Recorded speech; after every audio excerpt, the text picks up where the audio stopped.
Hello and very warm welcome to all the students, and today we are going to start a very beautiful and inspirational story which name is This is Jodi's Phone, as you can see on the screen. So let us start the chapter. This is part 1. Jody allowed his thoughts to drift off to the phone. He could not keep it out of his mind. He had held it in his dreams in his arms. He slipped from the table and went to his father's bedside. Penny lay at rest. His eyes were open and clear, but the pupils were still dark and dilated. क्या होता है कि Judy जो कि एक बच्चा है वो फ़ोन के बारे में सोचने लगता है। अब वो उसको अपने दिमाग से निकाल नहीं पाता है। उसने उसको अपने सपनों में भी जगह दी हुई है और सपने में वो उसको अपने बाहों में लिए हुए हैं। अब वो टेबल से थोड़ा सा हट करके, टेबल से निकल करके वो सीधा अपने फादर के बेड साइड जाता है, जहाँ पर उसके फादर, जिनका नाम पेनी है, वो आराम कर रहे थे। उनकी आंखें बंद थी और साफ़ थी। उनकी आंखें खुली हुई थी और साफ़ थी, लेकिन जो उनकी पुतलियाँ थी वो अब भी काली और बड़ी हो रखी थी। जोडी ने कहा, हाउ आर यू फीलिंग पा? आपको कैसा लग रहा है? Just fine son, old death has gone thieving elsewhere but wasn't it a close शेव?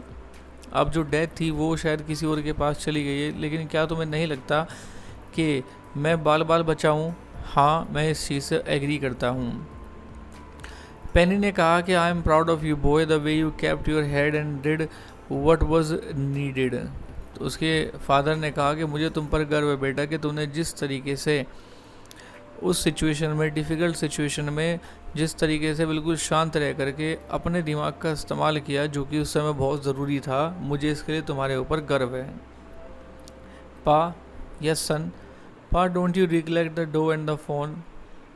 क्या वो जो हिरण का बच्चा, वो जो हिरनी थी, क्या वो आपको याद है?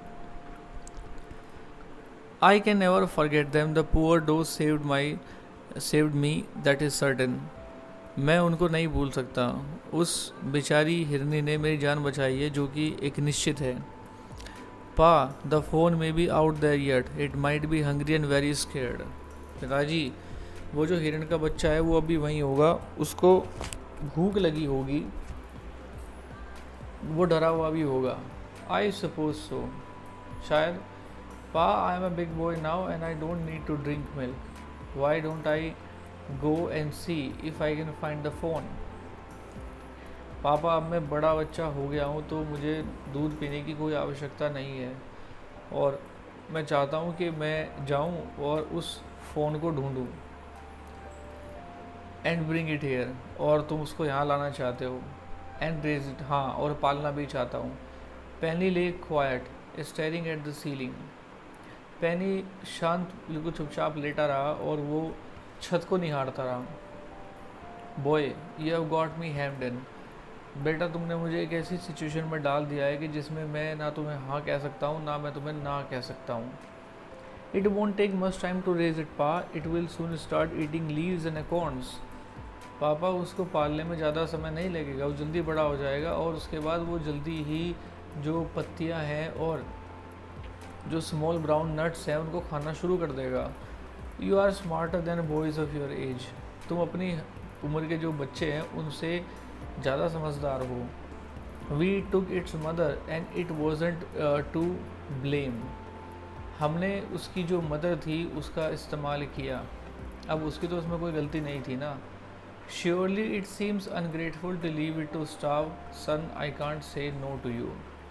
तुम ठीक कहते हो, उसको इस तरह से स्टारवेशन यानी कि भुखमरी के कगार पर छोड़ देना अच्छी बात नहीं है। बेटा, मैं तुम्हें ना नहीं कह सकता। I never thought I would live to see another day. मैंने नहीं सोचा था कि मैं अगला दिन देखने के लिए ज़िंदा रहूँगा। Can I ride back with mill wheel and see if I can find it? क्या मैं मिल व्हील के साथ जा सकता हूँ और ये देख सकता हूँ कि वो वहाँ है या नहीं?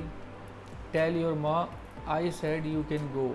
अपनी माँ से कहो कि मैंने तुम्हें जाने की परमिशन दे दी है। He sidled back to the table and sat down. His mother was pouring coffee for everyone. वो चुपचाप जा कर के टेबल पर बैठ गया, उसको किसी ने नोटिस नहीं किया। उसकी जो मदर थी उस समय टेबल पर सभी के लिए कॉफ़ी सर्व कर रही थी। He said, Ma Pa says I can go bring back the phone.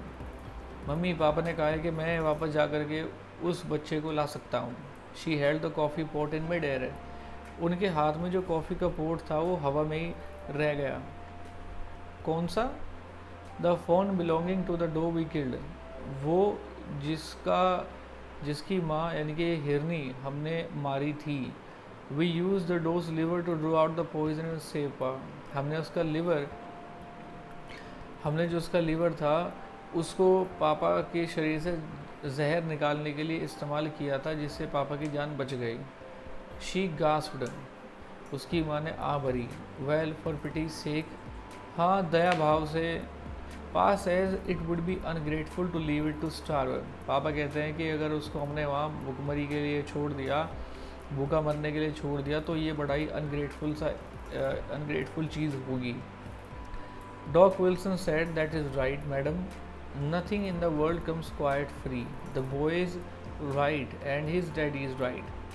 Dock Wilson ने अपनी बात को कहा कि ये ठीक कहते हैं मैडम, इस दुनिया में कुछ भी मुफ्त में नहीं आता। बच्चे के पिताजी और बच्चे दोनों की बात ठीक है। Millwheel said, he can ride back with me, I will help him find it. Millville ने कहा कि वो मेरे साथ चल सकता है और मैं उसको ढूंढने में मदद करूँगा। She said down the port helplessly, उसकी मदर ने बड़ी हेल्पलेसली वो जो पोट था कॉफ़ी का उसको टेबल पर रख दिया। Well if you will give it your milk we have got nothing else to feed it. खैर, अगर तुम उसको अपने हिस्से का दूध पीने के लिए दोगे, क्योंकि हमारे पास उसको फीडिंग कराने के लिए दूसरी कोई चीज़ नहीं है। Millwheel said, come on boy, we have got to get ride. Millwheel ने आवाज़ लगाई, चलो बेटा अब हमें सफ़र के लिए निकलना है। Ma Baxter asked anxiously, you will not be gone long. माँ बैक्स्टर ने उत्सुकता से कहा, ज़्यादा दूर मत जाना। जोड़ी ने कहा कि I will be back before dinner for sure, मैं बिल्कुल पक्का डिनर से पहले वापस आ जाऊंगा। Millwheel mounted his horse and pull Jody up behind him. Millville घोड़े पर चढ़ गया और उसने अपने पीछे लड़के को खींच लिया। He said to Millwheel, do you think the fawn's still there, will you help me find him. लड़के ने मिलविल से पूछा, क्या आपको लगता है कि फ़ोन अब भी वहीं होगा? क्या आप मेरी उसको ढूंढने में मदद करेंगे? We will find him if he is alive, how you know it's a he. अगर वो ज़िंदा है तो हम उसको ढूंढ लेंगे, लेकिन तुम्हें कैसे पता कि वो नर हिरन है? The spots were all in a line on a doe fawn Pa says the spots are every which way. उसकी शरीर पर जो धब्बे थे, जो स्पोर्ट्स थे, वो लाइनों में थे। और पापा कहते हैं कि जो डो फोन होता है, यानी कि हिरनी का जो बच्चा होता है, मेल बच्चा, उसके जो स्पोर्ट्स होते हैं वो डिफरेंट डायरेक्शंस में होते हैं। सो ये एक तरह की पहचान होती है ये पता करने का कि ये मेल है या फीमेल है। So this was the first part of the story, and in our next part of the story we will come to know whether both of them will succeed in finding the phone or not. Till then, thank you very much.